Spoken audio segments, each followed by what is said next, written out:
Good morning six class. This is third chapter of your civics SST. ठीक है, ये third chapter जो है बेटे हम आज पढ़ने जा रहे हैं। थर्ड चैप्टर का नाम क्या है? गवर्नमेंट। ठीक है, यानी जो हमारा गवर्नमेंट होता है वो कैसे वर्क करता है, क्या क्या चीज़ें होती हैं या क्यों होता है, ये सब हम इसमें चैप्टर में पढ़ेंगे। Government is an element of the state. Government जो है स्टेट का एलिमेंट होता है। This element formulates, express and fulfil the will by the state. और ये जो ये एलिमेंट है ये क्या करता है? बनाता है, एक्सप्रेस करता है और फुलफिल करता है क्या? इच्छा हमारी स्टेट्स की। Government is the machinery through which the end और purpose of the state are realized. Government जो है एक मशीनरी होती है बेटा, जिसके द्वारा हम क्या करते हैं? स्टेट के पर्पस जो है उसको रिलीज करते हैं। The state is wholly organise in its government. जो स्टेट है वो पूरी तरीके से ऑर्गेनाइज होती है अपने गवर्नमेंट में। गवर्नमेंट इंक्लूड ऑल पर्पस और ऑर्गेनाइजेशन विच एक्सरसाइज और may exercise the power of state. जो गवर्नमेंट होती है वो सारे पर्सन को, मतलब ऑर्गेनाइजेशन के सारे पर्सन को अपने अंदर इंक्लूड करती है जो किसी भी स्टेट में कोई भी पावर एक्सरसाइज यानी इस्तेमाल करते हैं। A population living permanently on a fixed territory does not form the state if it is not politically organized। जो population है किसी भी state की बेटे, क्या होगा वो? अगर कोई भी पॉपुलेशन है हमारी किसी भी स्टेट की, वो अच्छी तरीके से यानी permanently a population living permanently on a fix territory, यानी जो एक जगह पर रह रही है काफ़ी समय से, does not form the state if they do not politically organise. यानी वो एक स्टेट नहीं बना सकती हैं अगर वो पॉलिटिकली ऑर्गेनाइज नहीं है, यानी अच्छे से अपने पॉलिटिक्स को नहीं समझती है, उसको अच्छे से ऑर्गेनाइज नहीं कर सकती है। Government is the political organisation of the society. और गवर्नमेंट जो है वही पॉलिटिकल ऑर्गेनाइजेशन है हमारी सोसाइटी की। And it is that element which act on behalf of state. और एक ऐसा एलिमेंट है जो स्टेट के बिहाफ पर एक्ट करता है। अब स्टेट क्या होता है? State is a abstract idea and the government in the concrete element which formulates, express and fulfil the will of state. State जो है एक क्या होता है बेटा? एक एब्स्ट्रैक्ट आइडिया है, या फिर आप ये कह सकते हो एक गवर्नमेंट है जो लॉज को या फिर जो भी हमारी इच्छाएं होती है स्टेट की उसको बनाता है, एक्सप्रेस करता है और फुलफिल करता है। Government make the law and protect the life of and the property of the individual can live peacefully. यानी जो गवर्नमेंट है वो क्या बनाता है? लॉ बनाता है जो इंसानों को और उनकी प्रॉपर्टी को प्रोटेक्ट कर सके और लॉ और ऑर्डर बना सके, ताकि जो भी इंडिविजुअल मतलब जो भी बंदा है, पर्सन है, वो पीसफुली रह पाए। ठीक है। A government has a number of very important function. जो गवर्नमेंट है उसके कई सारे इंपॉर्टेंट फंक्शंस हैं। A society is based on cooperation and not on competition. एक सोसाइटी जो है कॉपरेशन के ऊपर चलती है, कॉम्पिटिशन के ऊपर नहीं चलती। कॉपरेशन मतलब मिलजुल कर रहना। The function of government is not only to make some rules and laws to control people's action, but also its function must be much wider in the modern society. जो government का function है बेटा सिर्फ ये नहीं है कि rule और लॉ बनाओ और लोगों को कंट्रोल करो, जबकि मॉडर्न सोसाइटी में यानी जो आज की सोसाइटी है उसमें इसका फंक्शन बहुत ही ज़्यादा बढ़ चुका है। Controlling traffic, eyeing crime, fighting wars are all functions which involve some use of force. यानी ट्रैफिक को कंट्रोल करना, क्राइम के ऊपर ध्यान रखना, या फिर अगर लड़ाई वॉर से बचाना और फाइट करना, ये सारी एक्टिविटीज़ आजकल इसमें इन्वॉल्व है।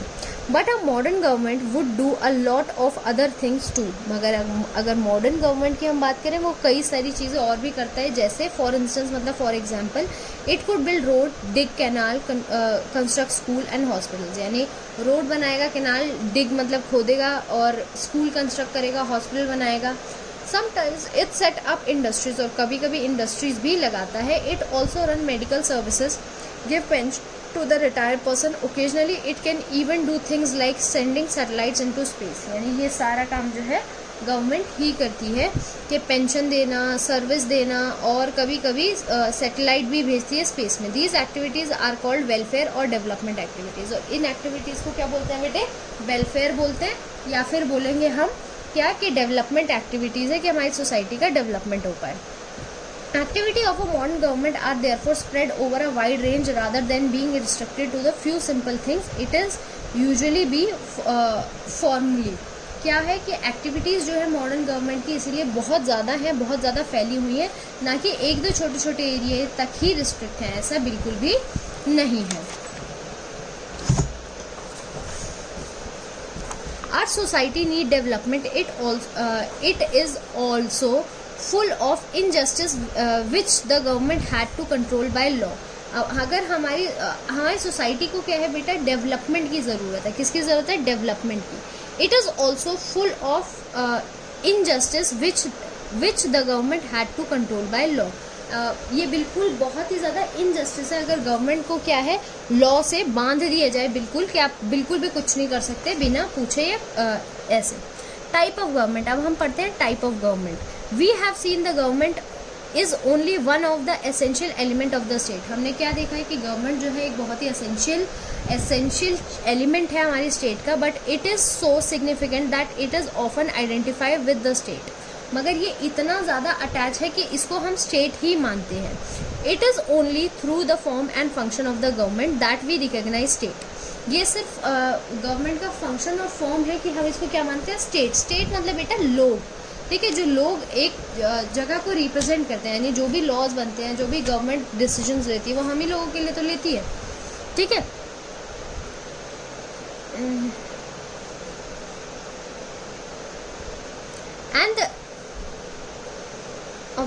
and that we recognize state. Classification should help in understanding the nature of the state. जब हम क्लासीफाई करते हैं तो हमें गवर्नमेंट का स्टेट का नेचर समझना चाहिए. Classification of the government alone can serve these purpose to some extent. और सिर्फ क्लासिफिकेशन ही गवर्नमेंट के कई सारे फंक्शंस जो है, कई सारे पर्पस जो हैं वो सॉल्व कर देती है. In modern times distinguish between domestic and despotic और अथॉरिटेटिव गवर्नमेंट इज़ इम्पॉर्टेंट. यानी मॉडर्न टाइम में हमें ज़रूरी है ये जानना कि कौन सी गवर्नमेंट डोमेस्टिक है, डेमोक्रेटिक है, कौन सी ऑटोक्रेटिक है. ऑटोक्रेटिक मतलब अथॉरिटेरियन मतलब जो ज़्यादा, जिसके हाथ में सबसे ज़्यादा अथॉरिटी होती है, ठीक है. This distinguish is based on the objectives of the government and the means use to achieve this. यानी ये किस पे डिपेंड करता है कि गवर्नमेंट इन ऑब्जेक्टिव्स को कैसे पहचानती है, या गवर्नमेंट के क्या ऑब्जेक्टिव्स हैं और कैसे वो इनको अचीव करती है. द डेस्पोटिक गवर्नमेंट, अब डेस्पोटिक गवर्नमेंट क्या होता है, is one that rule by an individual. यानी एक ऐसा गवर्नमेंट जिसको सिर्फ एक इंडिविजुअल चलाता है, यानी जैसे कहीं का किंग होता है, क्वीन होती है, according to his own will, अपनी इच्छा अनुसार चलाता है. One in which there is no participation of the people, एक ऐसी गवर्नमेंट जिसमें लोगों का कोई भी किरदार नहीं होता. All despotic governments are of the same nature, सारे ही डिस्पोटिक गवर्नमेंट जो है वो सेम नेचर के होते हैं. Which the people enjoy no rights and liberties, जिसमें लोगों के पास ना ही कोई राइट होता है ना ही कोई लिबर्टी होती है. Government are authoritarian where the people have no control over government or over policy making. Government जो अथॉरिटेरियन होती है बेटा, उसमें लोगों का कोई भी कंट्रोल नहीं होता, ठीक है, वो कुछ भी कंट्रोल नहीं करती, और ना ही गवर्नमेंट की डिसीजन मेकिंग या पॉलिसी मेकिंग में मतलब उनसे कुछ पूछा जाता है. मतलब जो किंग और क्वीन का मन करता है वो वही करता है. These are characteristic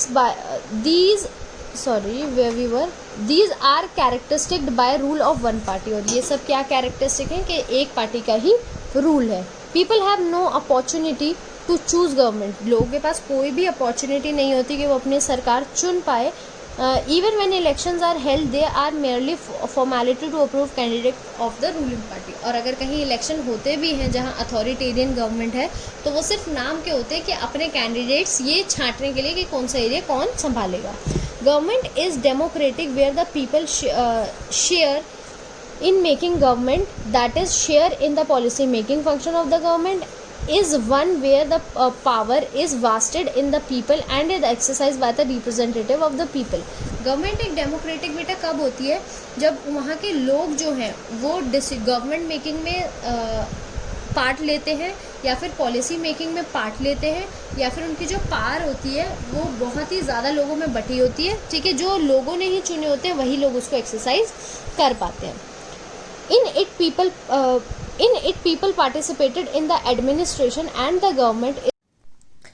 people enjoy rights and liberties. तो बेटे इसमें क्या होता है, लोग जो हैं वो अपने राइट्स और लिबर्टीज को बहुत ही ज्यादा इंजॉय करते हैं। Elections are held in the country which give people an opportunity to choose their ruler. और जब इलेक्शंस होते हैं तो लोगों को एक अपॉर्चुनिटी मिलती है अपने रूलर को चूज करने के लिए।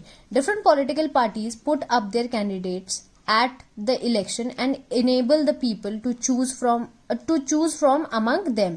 अलग अलग पॉलिटिकल पार्टी अपने कैंडिडेट्स को खड़े करती है और लोग उसमें से अपने लिए चूज करते हैं कि कौन उनको रूल करेगा। Example of authoritarian states in China, India is the best example of democracy. ठीक है, तो एग्जाम्पल क्या है, अथॉरिटेरियन चाइना में है, अथॉरिटेरियन स्टेट है चाइना, मतलब कंट्री है, जहां पर क्या है कि जो हमारा प्रेसिडेंट है वो अपनी मन मर्जी चलाता है, यानी एक रूलर है, और इंडिया जो है डेमोक्रेसी के लिए बेस्ट एग्जाम्पल है। तो अब ये व्हाट इज डेमोक्रेसी, ये हम बेटे अपनी नेक्स्ट वीडियो में पढ़ेंगे।